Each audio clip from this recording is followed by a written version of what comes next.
There we go. Wonderful. Wonderful.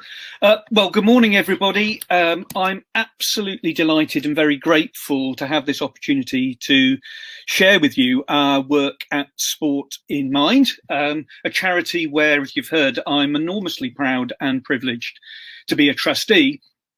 And also in this children and young people's context, to set the relevance and really positive impact of this growing and proactive area of our work in the framework provided by my previous experience in a former day job as a secondary head teacher for 20 years in a specialist sports college. And I think that's particularly relevant and particularly resonant in the context of the focus of the work that we're going to talk about this morning. And just listening to Callum, I'm also taken back to my very early days in teaching. Goodness me, 35 years ago when I qualified as a history teacher, but sport had always been my passion. And the number of times that I spent refereeing football matches in the early stages of my career, I empathise greatly with all of those key messages that Callum shared and how important that role of refereeing is in both referees' lives and young people's lives. So thank you for that.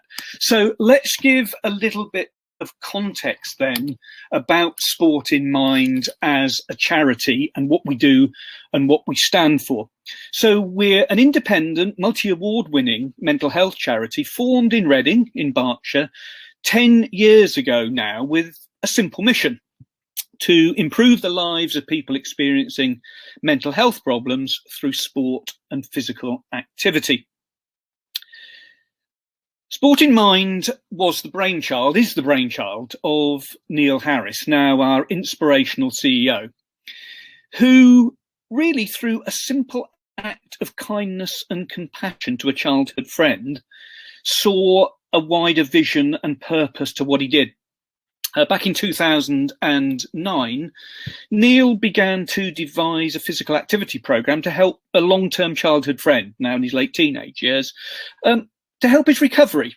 He didn't imagine at that time, I don't think, that what he would be doing was to inspire a charity that would go on to work with thousands of adults and increasingly young people.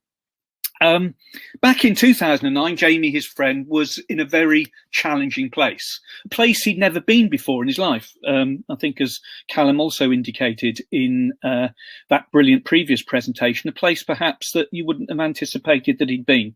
Depressed, anxious about going out, about socialising, anxious about life, becoming isolated and disconnected from the world. But reluctant at the same time to engage with traditional mental health services, perhaps like a lot of people.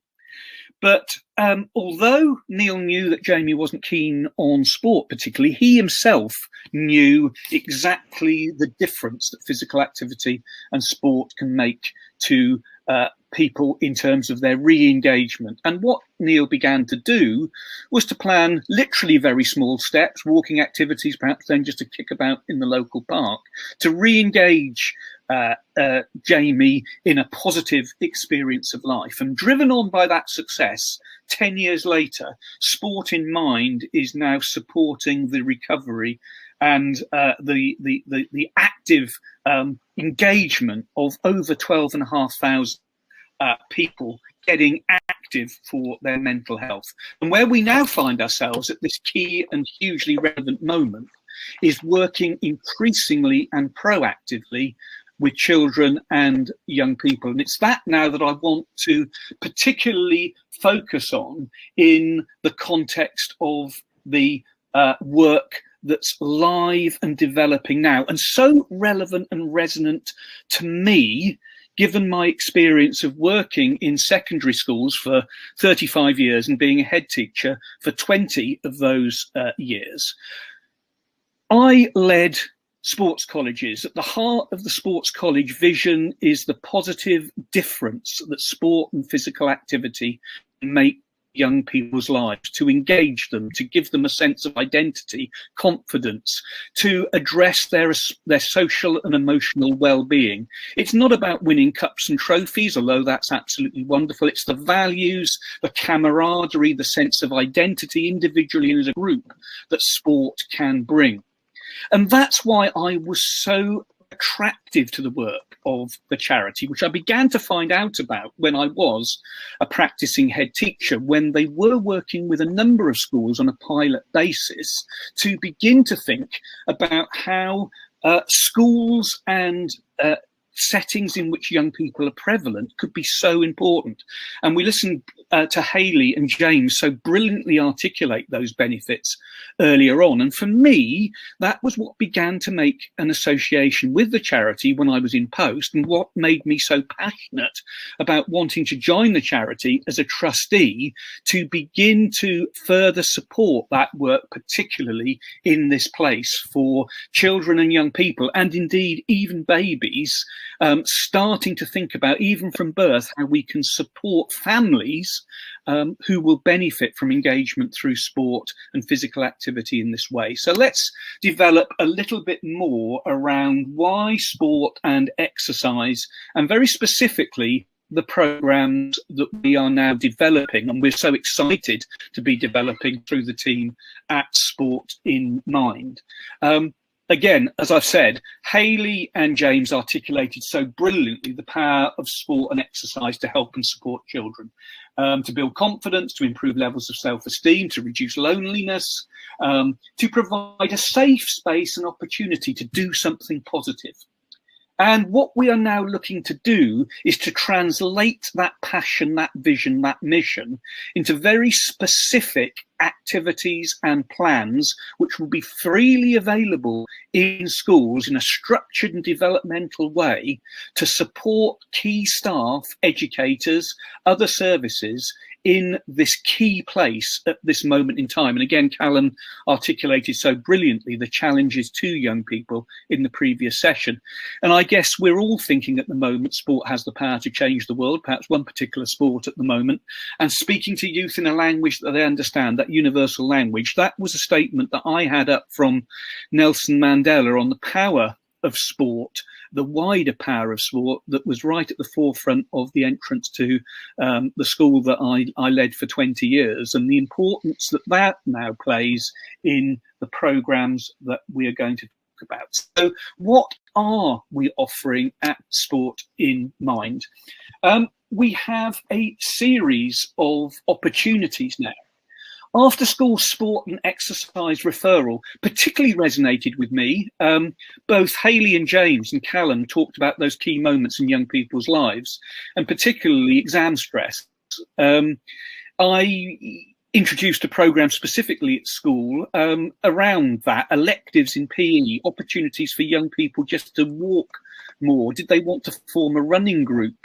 Just to get involved and release some of those anxious moments. There's an interesting article, actually, if you want to Google it, in The Guardian, that goes back to 2 or 3 years ago, of some of the work that we did there. But what we can now do with the extra resource and capacity from Sport in Mind is to make those sorts of opportunities available to schools in so many other regions. Thinking about how we bring the whole community together here. I guess schools have always been hubs of their local communities. They've always played that pivotal role within the community, but it's never been more significant than now. I think schools, despite the challenges around blended learning, remote learning, perhaps have provided that one focal point, that one point of continuity and consistency within the very uncertain and challenging environment that we've lived in for the last 18 months. So the significance of schools as a focal point for this activity, bringing in the whole community to experience these opportunities. Bringing families together to exercise, to reconnect families around physical activity, to share the fun, the joy and enjoyment of physical activity. Very significantly at the moment, some of you may be aware that the Department for Education has invested £220 million in all local authorities over the summer holiday period to provide something called HAF, the Holiday Activity and Food Programme, which is about developing young people's school readiness, their emotional resilience, their self-confidence. It's not about progress and catch up in English and maths. It's about getting them prepared to re-engage with school and to re-engage positively with learning. And there's some fantastic work that's in Mind is doing here to support those programs with activity sessions to make them genuinely active and to see the relevance and the importance of physical activity in re-engaging young people with schools. And we're going even as far as thinking about mums and baby sessions at one location just outside of Reading, bringing these new families together to experience the joy of physical activity. And I think it was particularly important to note from, I think it was Hayley and James's presentation earlier on, the point at which we begin to see mental health issues, 50%, I think it is, of mental health problems established by age 14, and therefore the importance of the introduction of a structured personal and health development program in school, 6 sessions raising young people's awareness at that critical point, age 13, 14, 15, of some of the challenges that they're going to face, but also the way in which these programs and an engagement with sport and activity can provide that key outlet and that opportunity to express their feelings and to engage with others. And we're very excited, and I don't know, I'm going to show this on the screen.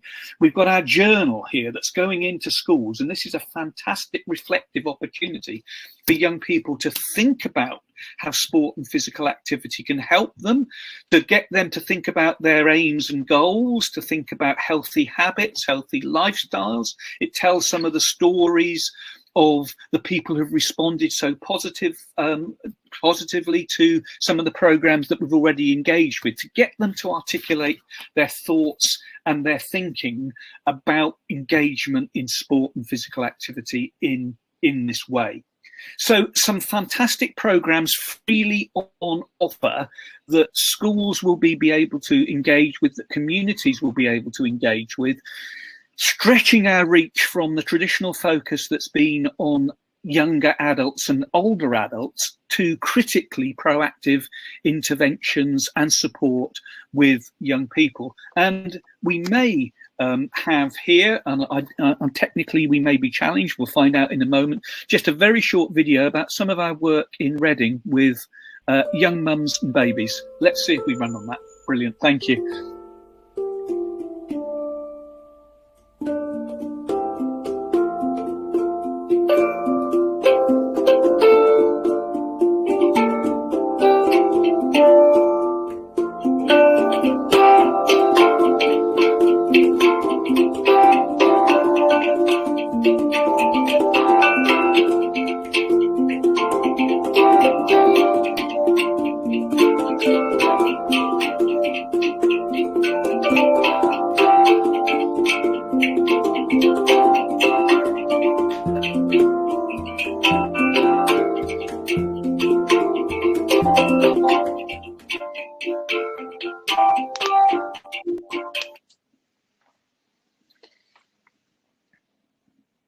Thank you. I think the final slide said thank you, so we don't need to worry too much about that one in particular, although we can move on. Wonderful. That was a lovely little example of the way in which sessions are freely available at Christchurch Meadow in Reading for young families and how they're wholly inclusive.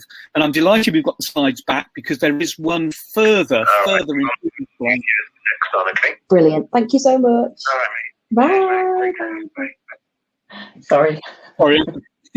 That wasn't me. I have many talents, but I'm not a ventriloquist as well. The final slide is a very important one, because it talks about the empowerment of young people actually in the delivery of these programs. That was a group of young people from Queen Anne's School in Caversham, just outside of Reading, who were part of a program that won the Global Youth Award for the work that they did as young leaders, trained by Sport in Mind staff to actually work with younger students, firstly within their own school community, but I think very significantly, very importantly, then working with partner schools across the local community to be ambassadors and advocates for the work of Sport in Mind in making that engagement with their peers. And I guess, therefore, we've heard already the importance of young people's voice in making that key difference.